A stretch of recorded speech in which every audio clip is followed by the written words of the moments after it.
महाराष्ट्राच्या वन विभागाकडून नागपूरच्या ट्रान्झिट ट्रीटमेंट सेंटर जे आहे वन प्राण्यांच्या पिल्लांसाठी देशातील पहिलं पेडियाट्रिक वॉर्ड सुरू करण्यात आलेला आहे। वन प्राण्यांच्या पिल्लांना पेडियाट्रिक वॉर्डमध्ये उपचारच नव्हे तर माहेची हुबही दिल्या जाणार आहे।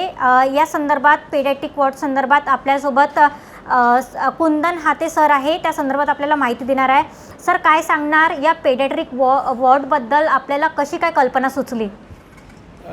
कसं आहे की हे जे हॉस्पिटल आहे म्हणजे ट्रान्झिट ट्रीटमेंट सेंटर हे वन विभागाने सुरू केलेलं आहे आणि हे 2012पासनं याचं काम सुरू होतं आणि 2015ला सुरू झालं।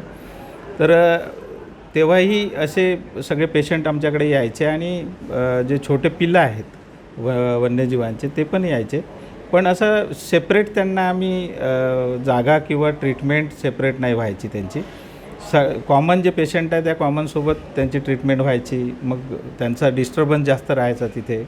आणि अजून एक धोका हा होता की जे छोटे पिल्लं आहेत त्यांना जे बाहेरून आलेले पेशंट आहे त्यांचं व्हायरल काही इन्फेक्शन होऊ नये यासाठी इथे काही सेपरेट अशी व्यवस्था नव्हती। पण आता एक्सटेन्शन जे तयार झालं आहे आमचं, त्यामध्ये जागा असल्यामुळं आम्ही 2 सेपरेट असे वॉर्ड, पेडियाट्रिक वॉर्ड म्हणून आम्ही त्या छोट्या पिलांसाठी दिलेले आहे। त्यात वन्य प्राण्यांचे, पक्ष्यांचे, सरपटणाऱ्या प्राण्यांचे सगळ्यांना वेगवेगळी व्यवस्था तिथे आहे आणि तिथे त्यांना मोठं केलं जातं। तिथे डिस्टर्बन्स यासाठी कमी आहे की तिथे फक्त त्यांचा फीडर आणि त्यांचे डॉक्टर हेच जातात, हेच त्यांना हँडल करतात।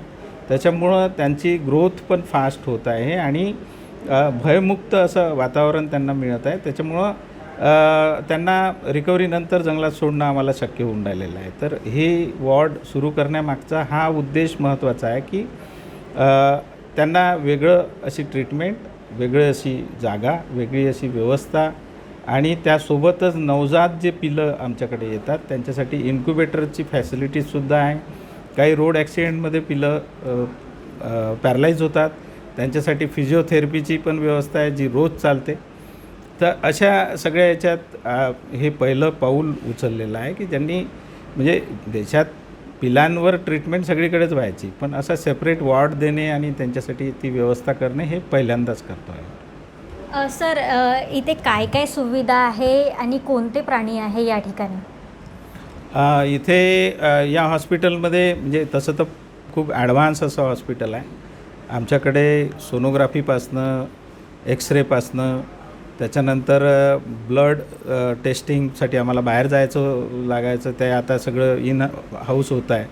म्हणजे जे काही व्हॅल्यूज डॉक्टरला पाहायच्या आहे ब्लडमधल्या, त्या युरिनमधल्या, त्या सगळं काही इथेच होतं आहे। इन्क्युबेटरची सगळी फॅसिलिटीज आहे। त्यानंतर ऑपरेशन थिएटर इतकं अद्ययावत आहे की म्हणजे बघितल्यानंतर आपल्याला वाटतं की माणसाचंसुद्धा इतकं अद्ययावत नसेल। सगळ्या ॲडव्हान्स अशा मशिनरीज ऑर्थोपेडिक सर्जरीसाठी असो किंवा कॉमन सर्जरीसाठी असो, ॲनेस्थीशिया वर्कस्टेशन पूर्णच्या पूर्ण इथे इन्स्टॉल करून ठेवलेलं आहे। तर म्हणजे कुठलीच गोष्ट कमी पडायला नको अशी इथे व्यवस्था आहे आणि इथे म्हणजे वाघापासनं तर चिमणीच्या पिल्ल्यापर्यंत सगळ्यांचीच ट्रीटमेंट आम्ही करतो आणि रोज हे काम अविरत 24/7 सुरू असतं। सर, नंतर हे प्राणी इथेच राहतात की त्यांच्या नैसर्गिक अधिवासात सोडले जातात? नाही, कसं आहे की या ट्रान्झिट ट्रीटमेंट सेंटरची कन्सेप्टच ही आहे की जे काही इथे ट्रीटमेंटसाठी येतात त्यांना त्यांच्या ठीक झाल्यानंतर नैसर्गिक अधिवासात सोडायचं। या कन्सेप्टवरच हे एवढं मोठं तयार झालेलं आहे। त्याच्यामुळं इथे जे काही प्राणी उपचारासाठी येतात, बरे झाल्यानंतर डॉक्टर त्यांना डिस्चार्ज देतो आणि ते त्यांच्या हॅबिटॅटमध्ये जिथून आले तिथे आम्ही त्यांना रिलीज करतो। याच्यासाठी वेगवेगळ्या टीम आहे, रेस्क्यू आणि रिलीज हे 2 महत्त्वाचे पार्ट आहे याच्यात। तर रेस्क्यू आणि रिलीज जे आहे ते वन विभागाचे सगळे अधिकारी कर्मचारी इथे आहेत, त्यांच्या पण शिफ्ट वाईज 24/7 ड्युटीज आहे। ते ज्यांच्या शिफ्टमध्ये डॉक्टरनी ऑर्डर दिली ते त्या एरियात जाऊन त्यांना रिलीज करतात किंवा रेस्क्यूसाठी पण आमच्याकडे एक हेल्पलाईन नंबर आहे, त्यासाठी कुठूनही कॉल आला तरी आमच्या ॲम्ब्युलन्स सगळ्या जातात आणि तो प्राणी इथे घेऊन येतात. सर, या प्राण्यांबद्दल काय अनुभव आलेला आहे? कोण कुठे कसा सापडलेला आहे? नाही, बरेचसे म्हणजे आता मॅक्झिमम जे केसेस येत आहेत त्या रोड ॲक्सिडेंटच्या खूप आहे. म्हणजे तो कुठलाही महामार्ग असो, समृद्धी असो, कुठलाही असो, बऱ्याचशा महामार्गावर सुद्धा ॲक्सिडेंट होतात आणि त्या ॲक्सिडेंटमधले सगळे पेशंट इथे येतात आणि त्यामध्ये बरेचसे मॉर्टेलिटी पण आहे. कारण वन्यजीवांमध्ये अर्धे तर प्राणी शॉकनी जातात, म्हणजे हँडलिंगमध्ये शॉकनी काही प्राणी मरतात. पण एवढ्यानी बरं आहे की या हॉस्पिटलचा जो रिकव्हरी रेट आहे तो 69.5 आहे आणि घटना ह्या रोज होत आहे. कोणी एखादा वन्यजीव विहिरीत पडत आहे किंवा लोकांच्या घरात घुसत आहे किंवा लोकांना त्रास होतो आहे त्याचा, तो मॅन ॲनिमल कन्फ्लिक्ट असो, रोड ॲक्सिडेंट असो, अशा सगळ्या माध्यमातून सगळ्या याच्यातून इथे वन्यप्राणी ट्रीटमेंटसाठी येतात.